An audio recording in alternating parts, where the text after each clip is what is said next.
Well, hello. It's Amanda here, Creative Gardener. Thank you for joining me. Welcome to the end of the month garden tour for June. So we're going to have a quick look. I think it's going to rain, so I want to kind of really take you around quickly, and we'll see the difference between what the garden looked like in May. If you want to go back, and I'll leave the link for the May April, May, yeah, maybe even April as well, if you want to have a look back, and you can see how the garden has changed over the months. So come on, let's have a quick look. Come with me. Oh, so what's he doing? Do you know what he's doing? He's actually waiting for a mongoose. There's a family of mongoose who go in there and then they wander around anyway, but that's not what you're here for. You're here for a garden tour, and we're going to have a quick look. I'll show you at the front, bits of the front, because of the changes in weather, and I don't know whether it was the ashfall that we had, that my tamarind trees were really affected. And if you can look, there's leaves coming back, but it had every single leaf dropped, and for the longest I thought it was going to make it, but I recently noticed that there's some leaves poking up. Can you actually see them? Yeah, and you can see the clouds behind it, can't you? And the clouds here, they could form, and sometimes it just passes. It's a rain cloud that just passes, and then other times, before you blink, it's upon you and it's raining heavily.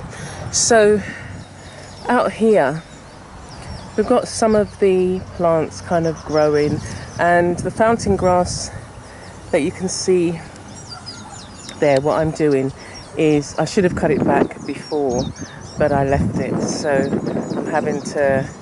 I'm having to take my time, because that particular one there is the biggest, and I don't know whether there's anything living in it. So I'm kind of like, trying to scare anything out.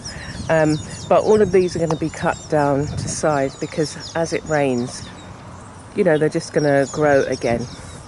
So the other thing that I haven't yet managed to do is cut the... sorry, I got sweet in my mouth. Cut the... Mexican sunflower. It needs to be cut by half, and so where you can see just here, that's where I'll need to cut it to, so that again, as it rains, it can bush out, because this is the only issue I have with the Mexican sunflower. If you are using it as a hedge, it will grow really quickly, but you have to be on it and keep cutting it. It likes being cut, and it will bush out. There'll be more leaves down at the bottom, and you'll have a better fence-like material if you don't have a fence. The other problem that we had was, again, with the ashfall. So this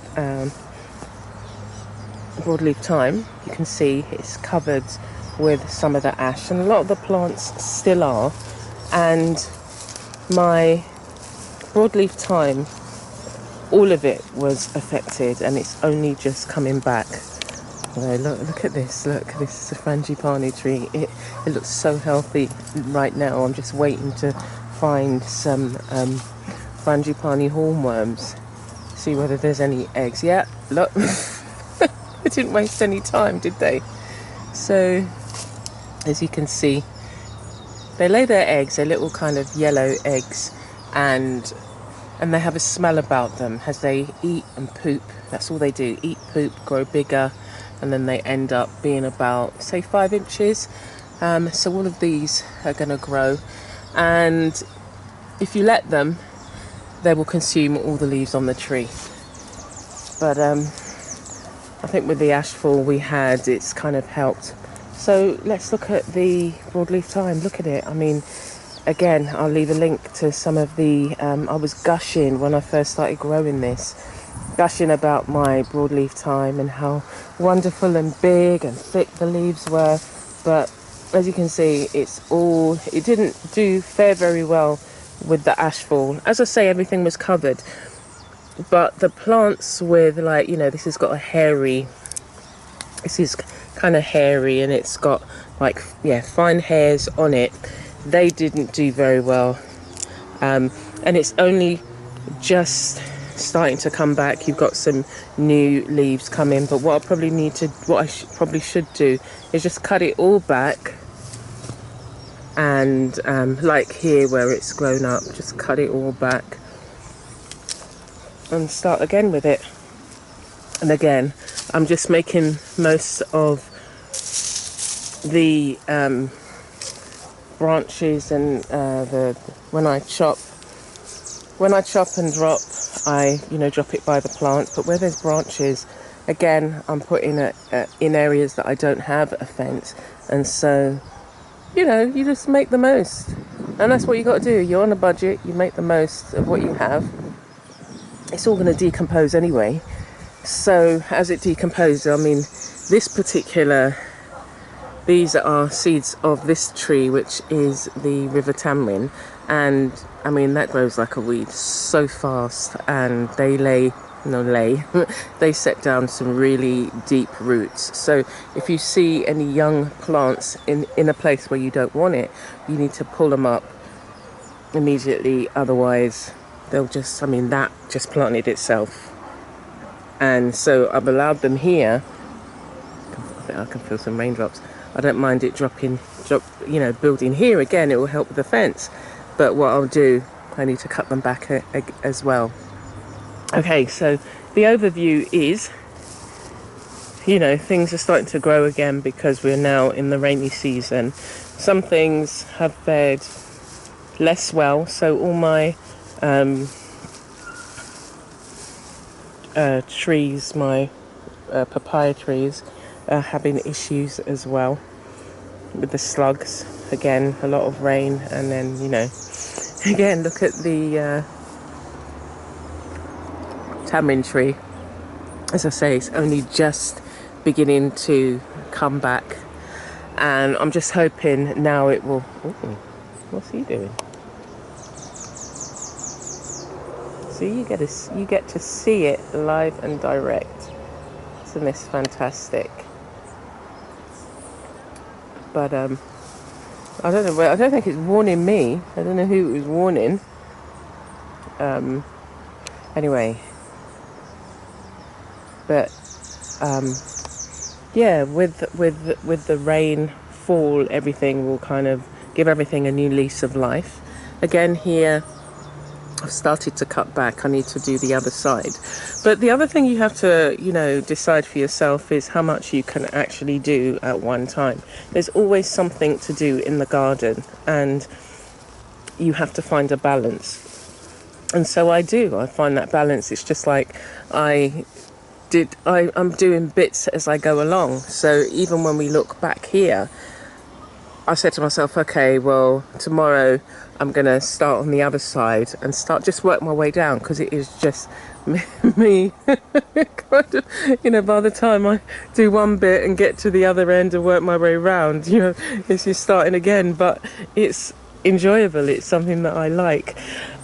Exciting things that have happened in the garden. I've been seeing some parakeets.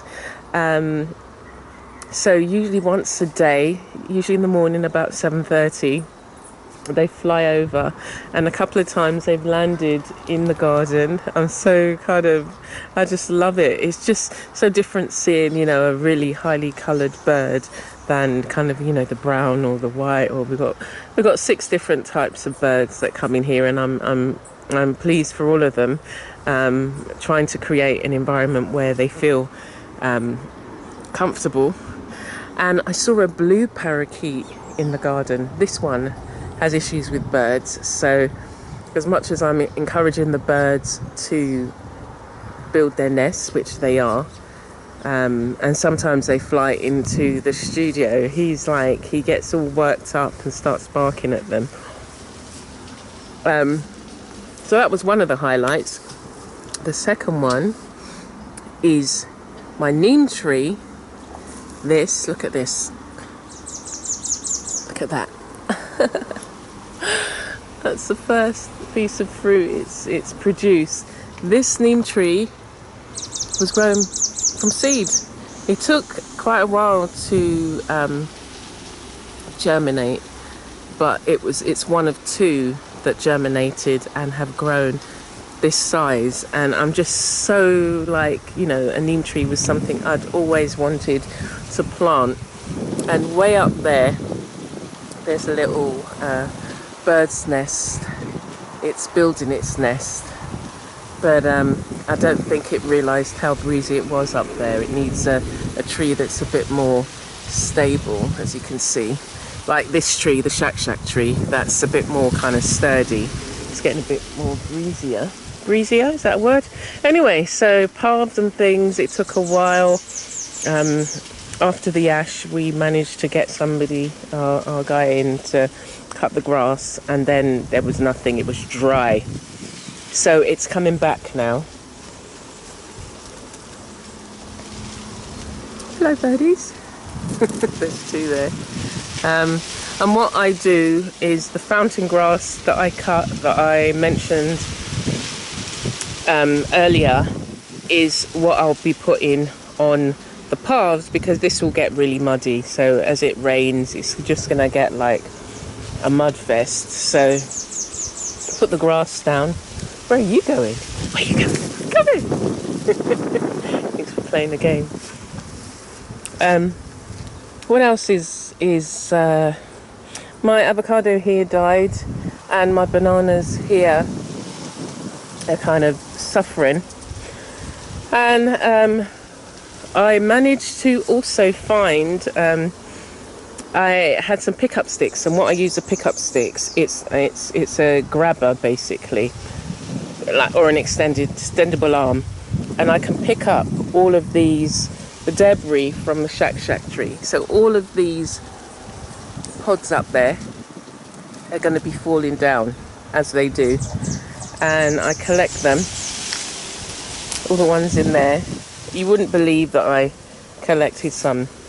All of these this morning was clear, but again it's been breezy, and I leave them here. Just here. This is on the other side is where the organic farmer is, and this is the mound that separates us. So neither one of us grows anything in there. So I was just like, do you know what? You can grow there if you want to grow a tree there. And it's also a reasonable storage space for me, because, you know, and I've just put them all around the garden there. So as and when I need it, I'll be able to get them and use them. And here's another Shak tree, kind of, you know, they provide shading, and I'll just have to see whether the bananas here actually need the shading that the Shak tree can provide. My moringa patch is doing well. I want to cut them a bit shorter so that they can then, you know, it's pointless it being so high.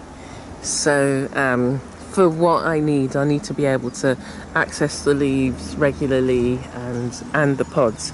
Found a little spot there.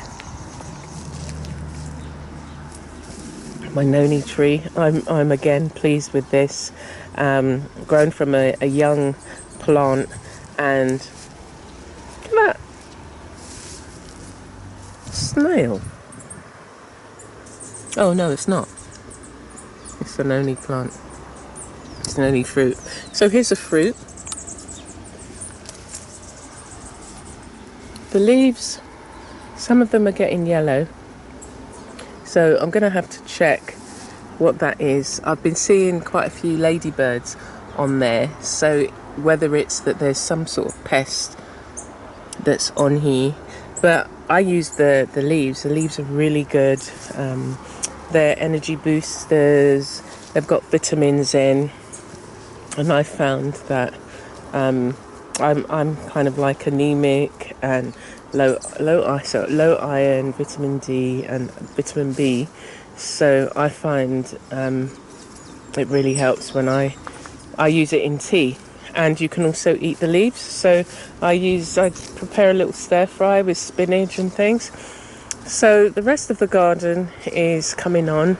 I recently harvested I'm getting bitten up out here, my ankles. I recently harvested the cassava and I planted these ones, and we've had some good rain, so these are now, it's going to take 9 months for these to be ready to harvest. What else? You'd have seen my sugar cane. Again, with the dry weather, it's been suffering, and the leaves have been drying, and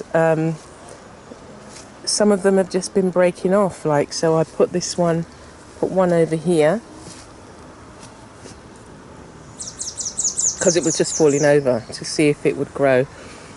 And by the time the sugar cane, if this does grow, if it's all right, then by the time it's ready to be harvested, this has still got, if it's ready to be harvested in say 2-3 months, these have still got, again, 9 months to go. So I just thought, let me leave it there and just give it a different environment. Henna! These are all the seeds now. You can see all the seeds. I'm just so excited.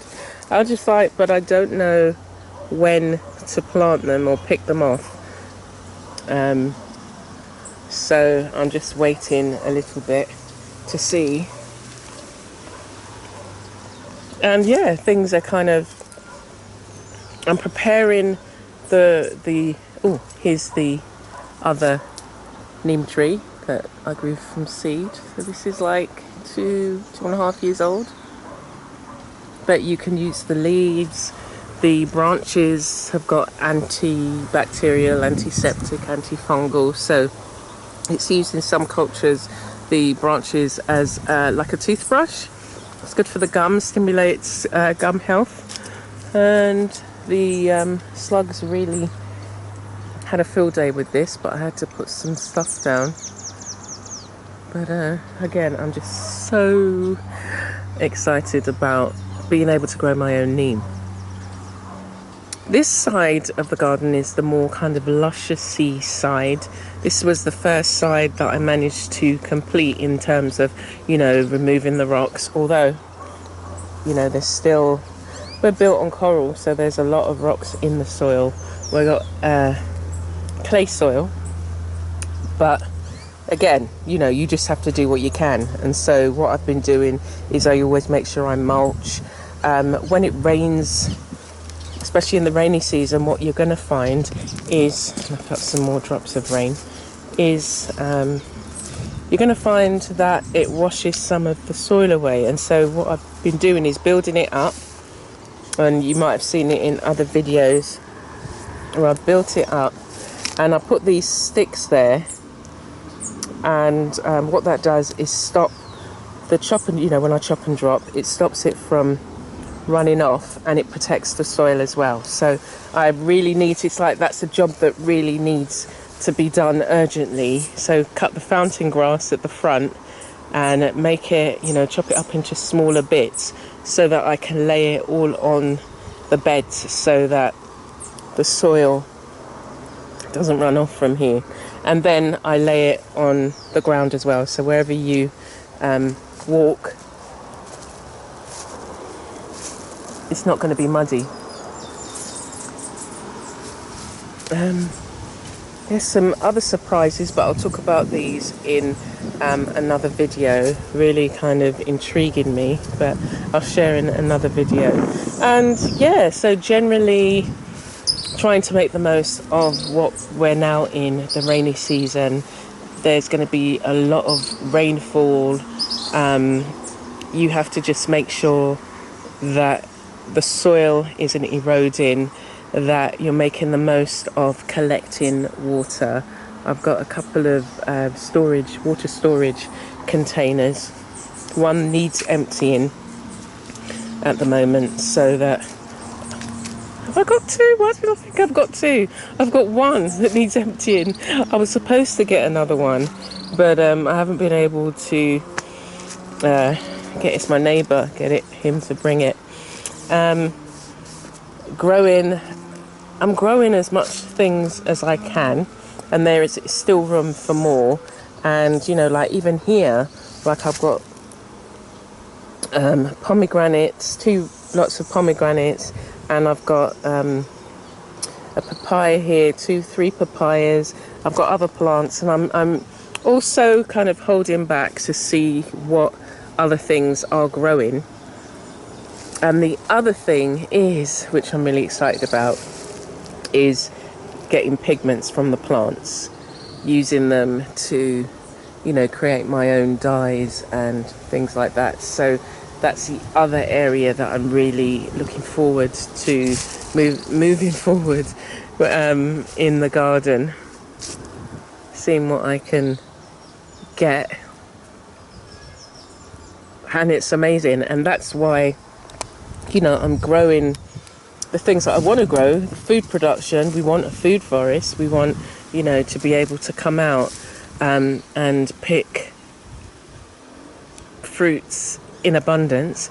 We want to be able to have a wide variety of medicinal plants as well, and I want to be able to, you know, make my own paper from. That's why I'm looking at the sugar cane, to see if the leaves I can use them to make my own paper, and see what other things I can use to create paper, what other plants are available. Eco dyeing, you know, using the leaves and things, even my papaya, seeing how I can, sorry, not papaya, planting, to see how I can, you know, use what's here and make my own paper. And I guess lastly, we'll look at this. Oh no, I want to show you my leaf flowers. So the pomegranates are doing well. I think what the birds have done has said, you know, okay, well, we'll let you have this one. I'll show you what they've done with the others. Some more pretty flowers. My crinium. Look what they've done.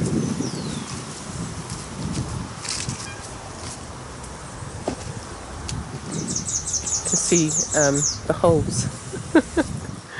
So I said, look, do you know what? Come on. I said, look, oh. It's like, yeah, you had the ones from this tree, and I'll have the ones on that tree, so I've got to pick them. The elephant ears doing very well. It gets some it gets some sun, but it also gets shade here, and it's growing amazingly. This reminds me of like Kew Gardens or Andromeda Gardens, and that's, I think maybe that could be where I'm not modelling, but I like that feel. I just love being there, and I love, you know, walking the paths and seeing the trees. And my mahogany tree, doing well as can be expected. It needs trimming back though. Oh yeah, so finally, so this is the space where I, you know, pop things up. I've got some of these smaller plants that I've been growing and separating them and helping them, you know, grow, and placing them around the garden. So they usually come to this bit first, and then when they're ready to move out, or when I find a spot for them, like I still haven't yet found a spot for this ginger lily. So I'm going to have to, especially because the rain's coming, I want that to be in place and just begin to establish itself again before the dry season comes back around. So I wanted to show you, it's a bit messy here, what the Clitoria Tia, Tinatia, Vittoria Tinatia. So, okay, so the blue flowers. So the blue flowers, you can get a tea. It creates a kind of blue tea, and you can also use it to dye with, and that's what I've been doing. So this really set me off on my journey, and in terms of the pigment dyes and things like that, I just this and the avocado pit. An artist called Dylan Sarah did a class, and I did it, and it was just like, oh my gosh, he's just opened up a whole new world of dyeing and pigments, and I've not looked back since. So the flower grows like a vine-like, and I literally didn't plant what you see here, and I didn't plant it. I've allowed it to grow up my handrail. It's my studio, and don't look at that. It's because when the rain falls, it falls at an angle and it goes under my door. So I'm trying to find, there's a thing that you can buy and you put it at the bottom of the door, but I haven't yet located it yet. Anyway, so yeah, it's growing up here. So I've got flowers to harvest, and then these are the seed pods, and the dry ones, you know, they're ready to be, you know, they'll sow. So I've allowed it to grow, so I've got some on hand. And then this, the storage container was like, oh my gosh, it's just an eyesore, or seems like. And then this appeared. So I've just allowed it to grow. It's about, so this is the base of, this is what it's growing up on. And then as you can see, it's, so I'm going to have to just keep it at a certain level, because the other thing that likes to lurk in there, sometimes I've seen a mouse up there, and the slugs. But look at the, all here is where there was the broadleaf thyme, and from the ash, it's just all died back. I've never seen it have that effect on there. But yeah, that's so what I've also been doing is picking the dry, because what I realised is even when it's dry, say like this, if you put it in water, oops, you put it in water and you get that blue, same blue colour as if you'd picked, you know, a flower like this. So I'm going to do a bit of both because I'm low on the flowers. So I'm going to pick, you know, if I picked all these flowers tomorrow, there would be more that has come up. And so I've got it on both sides, and this is my neighbour's fence, but he's been gracious in terms of, you know, I don't want to be overlooked by, so I was just like, let's just plant some stuff here. It's a Pride of Barbados here. But yeah, so that's the garden tour.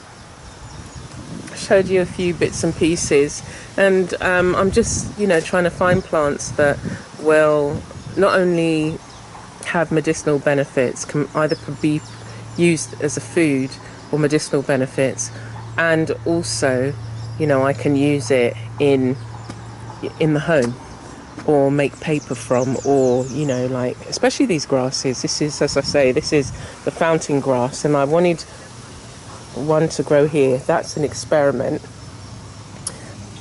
Anyway, so I need to go.